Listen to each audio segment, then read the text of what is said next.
jualan mukjizat kita tahu lah ya.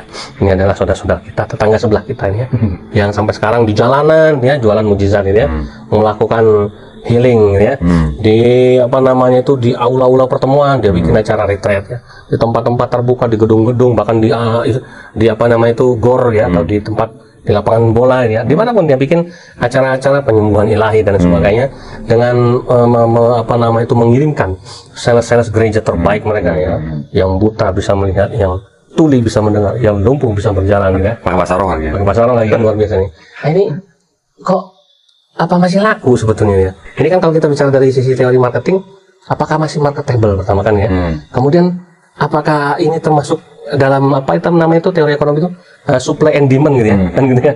Emangnya ada yang mau beli kan gitu ya? Masih ada kah yang masih mau tertarik dengan ada, masih ada. Ya, silakan coba. Halo teman-teman, berjumpa lagi dengan Brother Phil. Kembali kita akan menanggapi video dari duo mualaf. Dan seperti biasanya kita akan menanggapi video kekonyolan mereka yang memiliki standar ganda.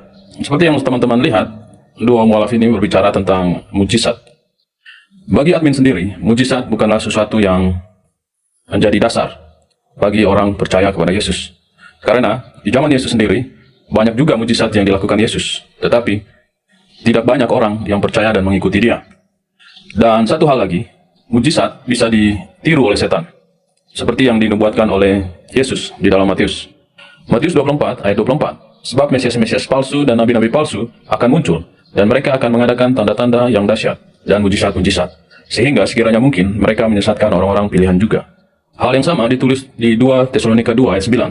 Kedatangan si pendurhaka itu adalah pekerjaan iblis, dan akan disertai rupa-rupa perbuatan ajaib, tanda-tanda dan mujizat-mujizat palsu. Dari kedua ayat ini kita bisa melihat bahwa setan juga bisa membuat mujizat. Bukan berarti admin benci dengan mujizat atau tidak percaya dengan mujizat. Jika kita bandingkan mujizat yang dilakukan oleh Tuhan Yesus, orang-orang yang disembuhkan atau yang dipulihkan dari penyakit mereka bukan saja sekedar disembuhkan secara fisik, tetapi secara rohani. Jika ditanya, apakah sekarang ini masih ada mujizat? Tentu saja, mujizat terbesar adalah ketika orang berdosa kembali kepada jalan yang benar. Karena tidak ada gunanya memiliki kesehatan secara fisik, tetapi jiwa binasa. Seperti firman Tuhan katakan, Matius 16 ayat 26. Apa gunanya seorang memperoleh seluruh dunia tetapi kehilangan nyawanya? Dan apakah yang dapat diberikannya sebagai ganti nyawanya? Oke, sekarang kita balik mempertanyakan kebenaran mujizat menurut saudara Muslim. Seperti pada video berikut ini. Lebih dari itu, Al-Quran juga menjadi obat bagi penyakit fisik. Bagaimana Al-Quran dapat menyembuhkan orang yang bisu?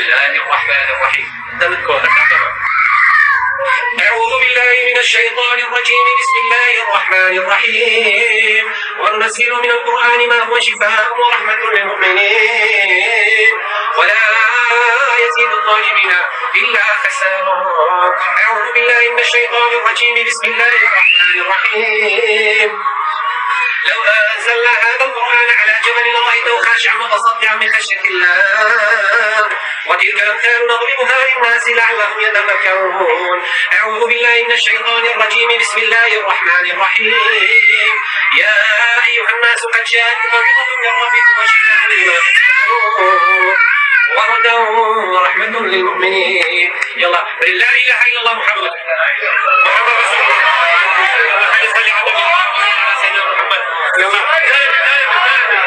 خلينا نصلي على النبي اللهم صل على حبيبنا محمد وعلى آل سيدنا محمد القرآن معجزة شفاء. Bagaimana Al-Quran dapat menyembuhkan orang yang lumpuh hingga dapat berjalan kembali? ورحمة للمؤمنين ولا يزيد الظالمين إلا خسارا. أجل جابوا أنت كيف تركزان يا الله أكبر. يلا داعجان يلا قومي ماما حبيبي ما عليكم يلا يلا قومي ماما امشي امشي يا الله ماما يلا ما عليكم يلا ماما امشي يا الله صور الكاميرا انتبه على الكاميرا حتى الناس يشوف الكاميرا زين لا تخليك على الكاميرا يلا امشي ماما امشي وحدي يا الله يلا امشي ماما اللهم صل على محمد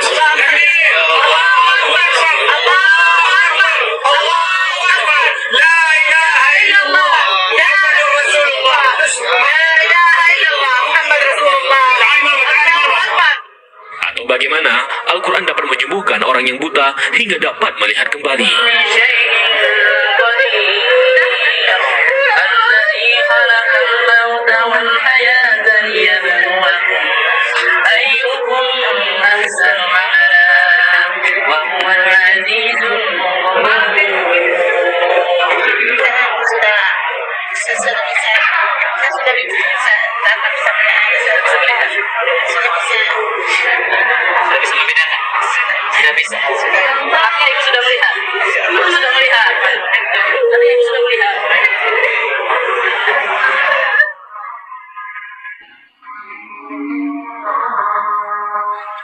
Ini semua atas izin dan kuasa Allah.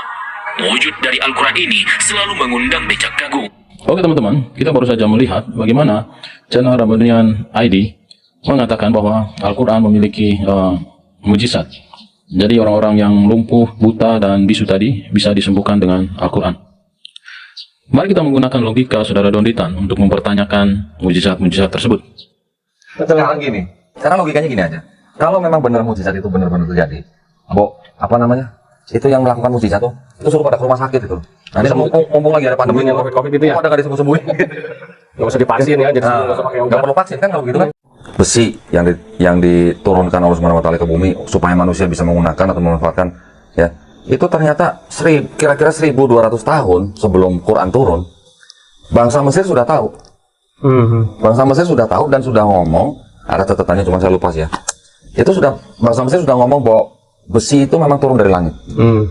Dan mereka menggunakan besi itu untuk ya macam-macam. Ya besi kan sangat bermanfaat buat manusia ya. Halo teman-teman, berjumpa lagi dengan Brother Phil. Kembali kita mendengarkan bagaimana pernyataan dari saudara Donditan.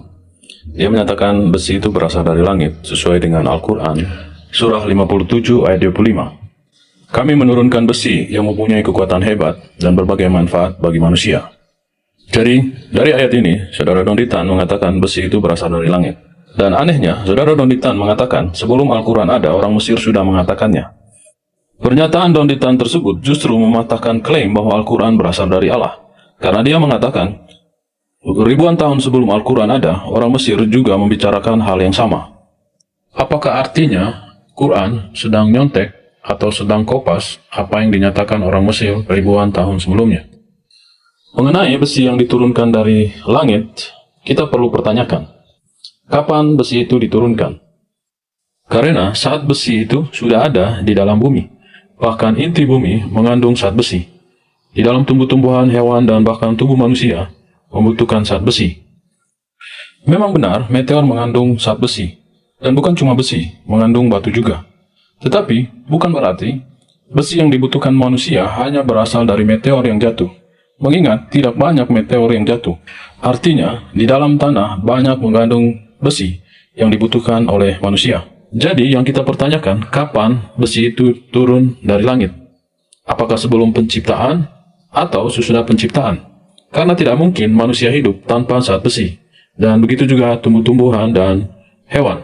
Pertanyaan kita adalah, apakah Al-Quran mengambil kisah atau informasi dari orang-orang Mesir ribuan tahun sebelumnya tentang besi yang diturunkan dari langit? Artinya, informasi itu bukan original dari Al-Quran, tetapi dari orang-orang Mesir ribuan tahun sebelumnya. Mari kita dengarkan kembali pernyataan saudara Donditan. Nah, kenapa tadi saya bilang Quran itu bukan buku sains ilmu pengetahuan?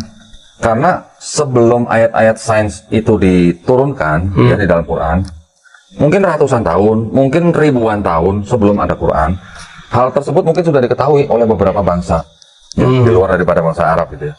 So, ada beberapa tulisan. Halo teman-teman, ini ada fitur baru dari YouTube, di mana teman-teman bisa mensupport channel Pil Pahit dengan cara mengklik thanks seperti ini, lalu akan muncul pilihan jumlah nominal yang teman-teman bisa support. Setelah itu kirim, teman-teman bisa mengirim dengan berbagai aplikasi seperti yang ada di layar. Terima kasih untuk dukungan teman-teman.